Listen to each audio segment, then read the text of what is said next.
Mon Dieu, je te remercie pour cette nouvelle leçon de l'école du dimanche. Prépare chacun à bien la comprendre et à la mettre en pratique ensuite. Au nom de notre Seigneur et Sauveur Jésus-Christ. Amen.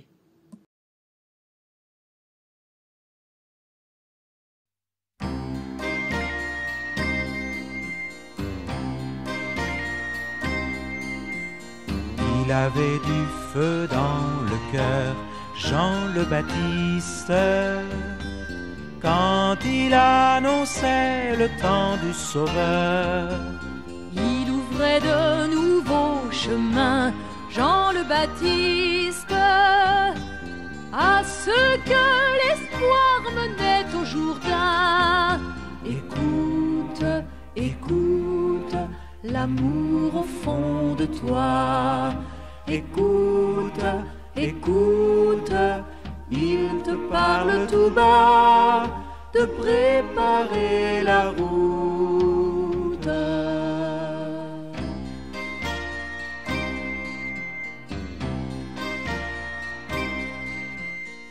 Il a fait signe à ses amis, Jean le Baptiste, pour qu'ils reconnaissent enfin le Messie. Mais il avait parlé si fort, Jean le Baptiste, que tous les puissants ont voulu sa mort. Écoute, écoute, l'amour au fond de toi. Écoute, écoute, il te parle tout bas de préparer la route.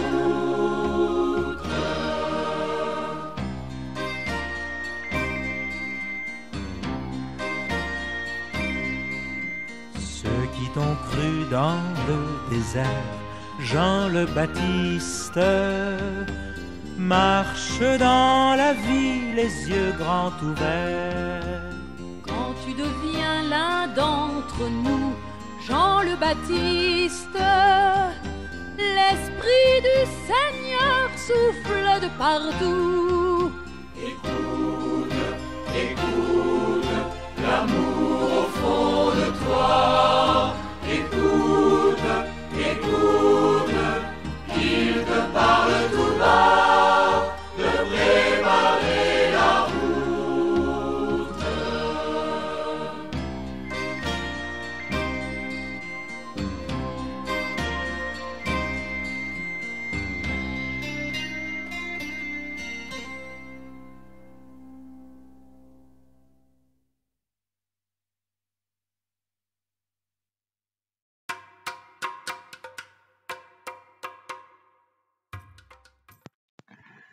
Bonjour à tous les enfants, j'espère que vous allez bien. Aujourd'hui, du coup, nous allons faire une nouvelle leçon par rapport à l'école du dimanche. Et ce que nous allons voir, c'est que Jésus est le seul chemin qui conduit à Dieu. Et avant d'aller plus loin, vous savez, on dit que il y a en nous un vide, un manque de paix, de joie ou d'amour que seul Dieu peut remplir. L'amour de nos parents, qui est déjà beaucoup, les moments avec nos amis ou les bonnes actions que l'on fait, peuvent remplir un peu ce vide, mais le seul qui peut remplir complètement ce vide, c'est Jésus.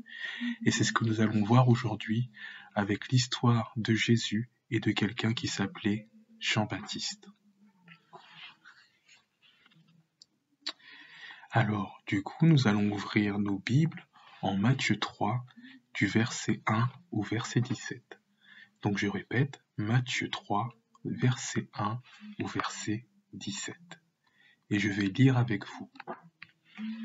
En ce temps-là, parut Jean-Baptiste.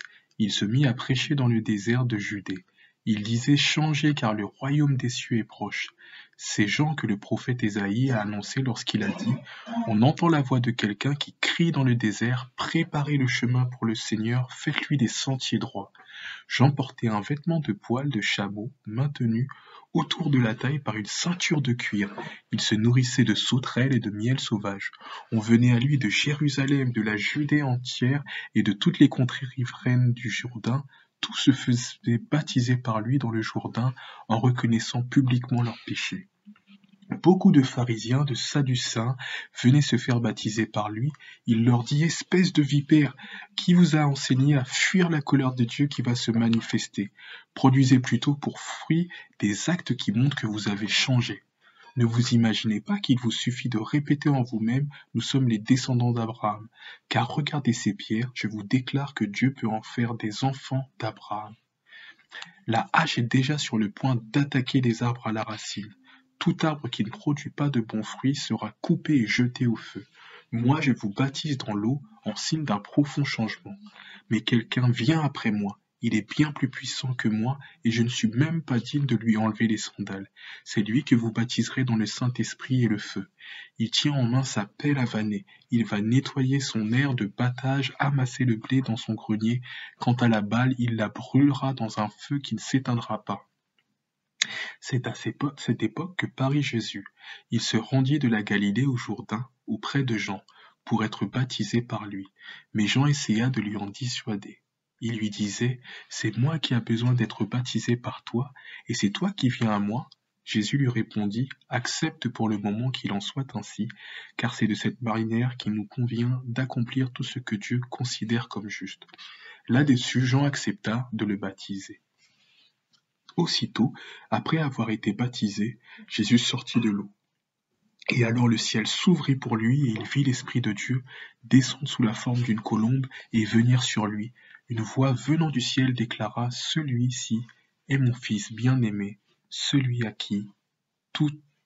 qui fait toute ma joie. » Et donc, vous voyez les enfants, si on reprend cette histoire ou ce passage que nous avons lu, on voit que Jean parlait de Dieu dans le désert, et il disait « Changez car le royaume des cieux est proche ». On dit d'ailleurs que Jean était celui qui préparait le chemin du Seigneur. Ce qu'on voit aussi, c'est que beaucoup de gens venaient le voir, et parfois de très loin, parce qu'ils sentaient qu'il manquait quelque chose dans leur vie, ou qu'ils avaient fait des mauvaises actions, et qu'ils avaient vraiment envie de changer. Ils voulaient se repentir.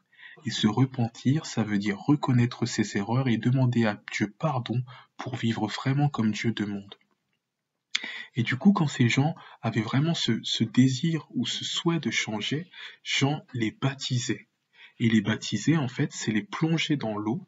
Donc, il les plongeait, en fait, dans tout entier, dans l'eau. Et ensuite, du coup, il les sortait de l'eau, il les relevait. Et le baptême qui était fait, c'était un signe qui était fait en public pour montrer qu'une personne voulait vraiment changer en bien de tout son cœur pour Dieu. Donc il y avait vraiment des gens qui avaient vraiment envie de changer pour Dieu. Et d'autres qui venaient pour être baptisés par Jean, mais qui eux n'avaient pas envie de changer. Ils venaient pour faire semblant. Et quand Jean rencontrait ces personnes-là, il les grondait sévèrement. Ce qu'on voit aussi, c'est que même si Jean baptisait beaucoup de gens, si beaucoup de gens venaient voir Jean-Baptiste savait une chose, la seule personne qui peut pardonner et aider les gens à vraiment changer, c'est Jésus. Et d'ailleurs, Jean disait, « Moi je vous baptise dans l'eau, en signe d'un profond changement, mais quelqu'un vient après moi, et il est bien plus puissant que moi, et je ne suis pas digne de lui enlever les sandales, c'est lui qui vous baptisera dans le Saint-Esprit et le feu. » Donc même lui, Jean, savait qu'il pouvait aider les gens à changer, mais la seule personne qui pouvait vraiment aider les gens à changer et vivre pour Dieu, c'était Jésus. Et d'ailleurs, un jour, Jésus est venu voir Jean pour être baptisé. Pourtant, il ne manquait rien à Jésus. Jésus n'avait non plus commis aucun péché, aucune mauvaise action, car la Bible nous dit « Jésus n'a jamais commis de péché ». Et donc, après que Jean eut baptisé Jésus, au moment où Jésus sortit de l'eau, on vit que le ciel s'ouvre, l'Esprit de Dieu descend sous la forme d'une colombe et vient sur Jésus. Et une voix du ciel dit, « Celui-ci est mon Fils bien-aimé, celui qui a fait toute ma joie, ou celui qui fait toute ma joie. » Et vous savez ce qu'on peut retenir de cette histoire, les enfants ? C'est que Dieu fait entendre sa voix au baptême de Jésus pour dire que Jésus ne s'est pas baptisé pour changer de vie, mais pour dire que Jésus est le Fils de Dieu, et c'est celui qui est venu pour nous sauver et nous conduire à Dieu. Et il n'y a que lui qui peut nous sauver et nous conduire à Dieu. Et comment cela peut se traduire pour vous dans vos vies. Eh bien, si tu as déjà donné ta vie à Jésus, ne doute jamais que tu as fait le meilleur choix, car Jésus est le seul qui peut pardonner tes péchés ou qui peut pardonner nos péchés et nous aider à marcher avec Dieu. Et si tu n'as pas encore donné ta vie à Jésus, tu peux tout simplement faire cette prière dans ton cœur ou à haute voix pour demander à Dieu pardon pour tes péchés et lui dire que tu veux lui faire confiance et vivre de tout ton cœur avec lui. Car c'est le seul Jésus qui peut combler ce vide en toi, pardonner tes erreurs et te donner le vrai bonheur. Et donc les enfants, par rapport au verset aujourd'hui que nous allons retenir, ou le verset du jour, que nous allons essayer de mémoriser, c'est Acte 4, verset 12. Je répète, Acte 4, verset 12, qui dit « Il n'y a de salut en aucun autre, car il n'y a sous le ciel aucun autre nom qui ait été donné parmi les hommes par lequel nous devions être sauvés. » Et c'est vrai que ce verset est très beau, car il dit que la seule personne qui peut nous sauver et nous pardonner de nos péchés, c'est Jésus. Donc je vais le répéter avec vous. Je vais le répéter d'abord tout lentement. Il n'y a de salut en aucun autre, car il n'y a sous le ciel aucun autre nom qui ait été donné parmi les hommes par lequel nous devions être sauvés. Et maintenant les enfants, une fois qu'on l'a pris en parlant tout doucement, on va le prendre en chuchotant. Et vous allez chuchoter avec moi en reprenant le verset. Il n'y a de salut en aucun autre, car il n'y a sous le ciel aucun autre nom qui ait été donné parmi les hommes par lequel nous devions être sauvés. Et maintenant, on va le prendre comment? On va le prendre en chantant. Et vous allez du coup chanter avec moi. 1, 2, 3. Il n'y a de salut en aucun autre, car il n'y a sous le ciel aucun autre nom qui ait été donné parmi les hommes par lequel nous devions être sauvés. Et on va le reprendre encore une dernière fois. On peut le prendre comme une dernière fois. Et bon, on va le prendre en parlant normalement. Et on va dire, il n'y a de salut en aucun autre, car il n'y a sous le ciel aucun autre nom qui ait été donné parmi les hommes par lequel nous devions être sauvés. Eh bien, je vous souhaite un bon dimanche les enfants, soyez bénis et à très vite. Et n'oubliez pas que Jésus est la seule personne qui peut nous sauver et pardonner nos péchés. Et il n'attend que toi si tu ne lui as pas encore donné ta vie. Allez, soyez tous bénis et à très bientôt. Père Céleste, et je vais prier pour la fin les enfants.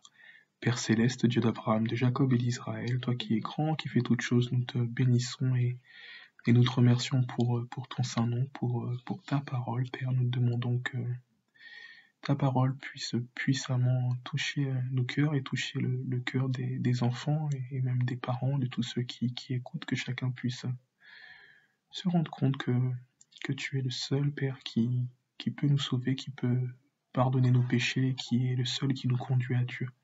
Béni sois-tu et qu'à toi seul soit louange, honneur au siècle des siècles, et c'est dans le nom puissant de ton Fils Jésus-Christ que nous t'avons prié.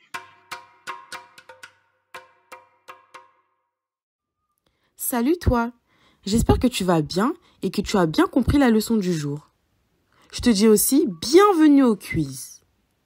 Tout d'abord, je vais énoncer une série de questions. Tu vas y répondre. Et par la suite, je te donnerai les bonnes réponses. Première question. Comment s'appelle celui qui vient préparer la venue du Sauveur Jésus? Réponse A, Joseph. Réponse B, Jean-Baptiste. Allez, je te donne quelques secondes pour y répondre.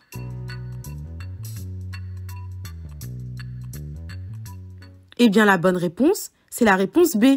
En effet, c'est bien Jean-Baptiste qui est venu préparer la venue du Sauveur Jésus.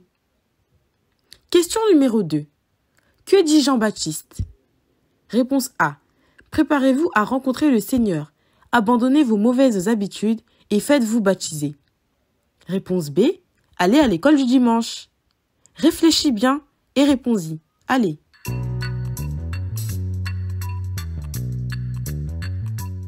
La bonne réponse est la réponse A. Bien joué encore. Troisième question. Que répond Jean-Baptiste quand on lui demande s'il est le sauveur promis? Réponse A. Oui, c'est bien moi. Réponse B. Non, je ne lui arrive même pas à la cheville.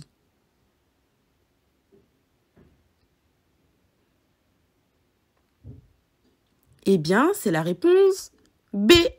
Non, je ne lui arrive même pas à la cheville. Allez, passons à la suite. Accroche-toi.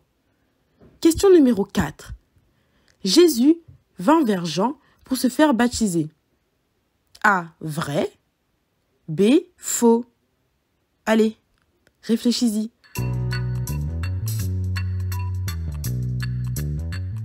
Eh bien, la bonne réponse est la réponse A. Et oui, Jésus vient vers Jean pour se faire baptiser. Passons à la suite. Question numéro 5. Jean dit que Jésus a le pouvoir de pardonner les péchés. Est-ce vrai? Réponse B. Ou est-ce faux? Réponse A.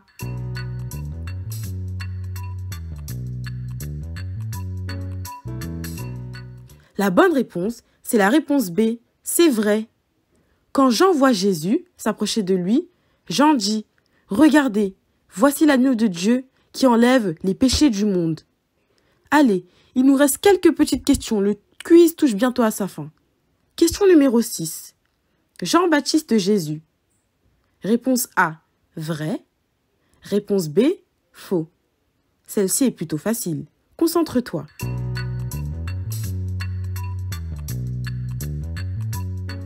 La bonne réponse, c'est la réponse A.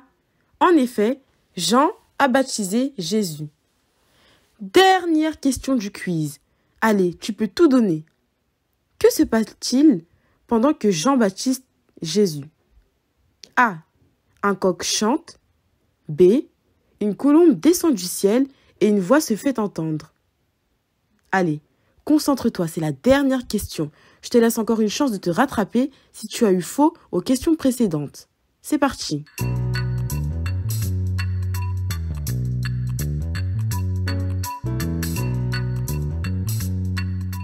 Allez, je vais te donner la bonne réponse. La bonne réponse, c'est la réponse B. Pendant que Jean baptise Jésus, l'Esprit de Dieu est descendu sous forme d'une colombe. Et bien voilà, le quiz touche à sa fin. Je te remercie pour ton attention. Tu sais, tu peux encore t'exercer avec ce quiz pour te remémorer la leçon par exemple. Allez, au revoir.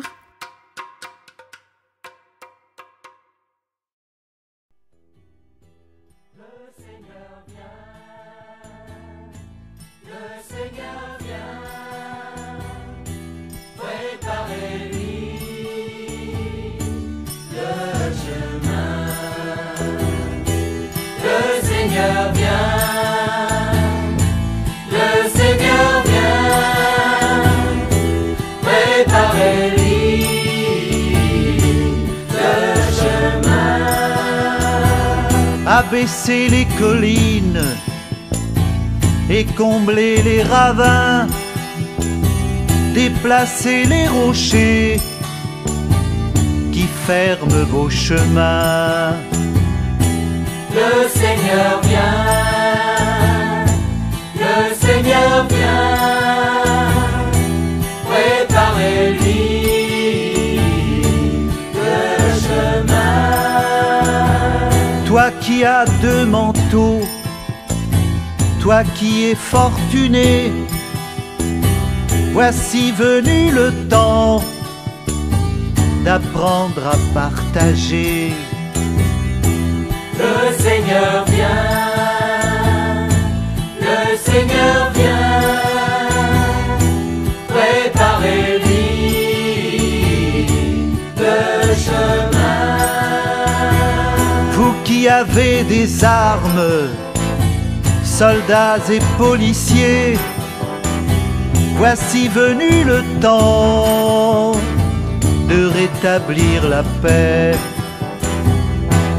Le Seigneur vient, le Seigneur vient, préparez-lui le chemin. Toi qui as le savoir, toi qui es diplômé, c'est pour servir les autres et non les dominer. Le Seigneur vient, le Seigneur vient, préparez-lui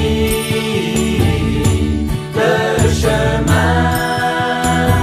Spécialistes orgueilleux, vedettes à succès, vous êtes un arbre mort qui va être coupé.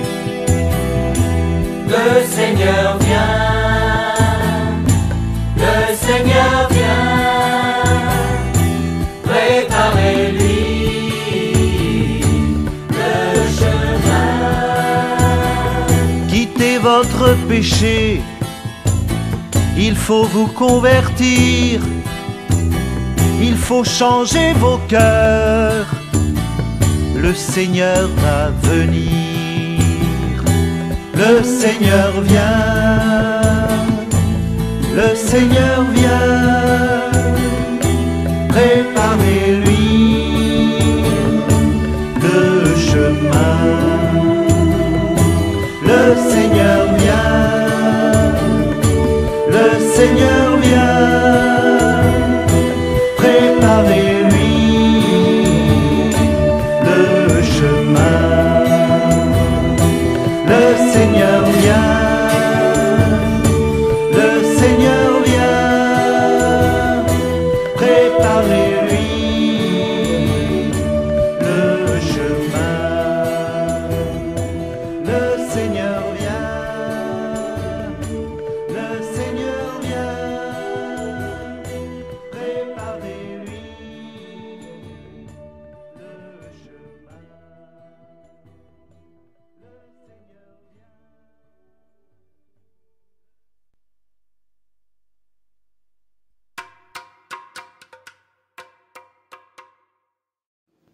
Seigneur mon Dieu, tu me rappelles par cette leçon que Jésus est le seul chemin qui conduit à toi.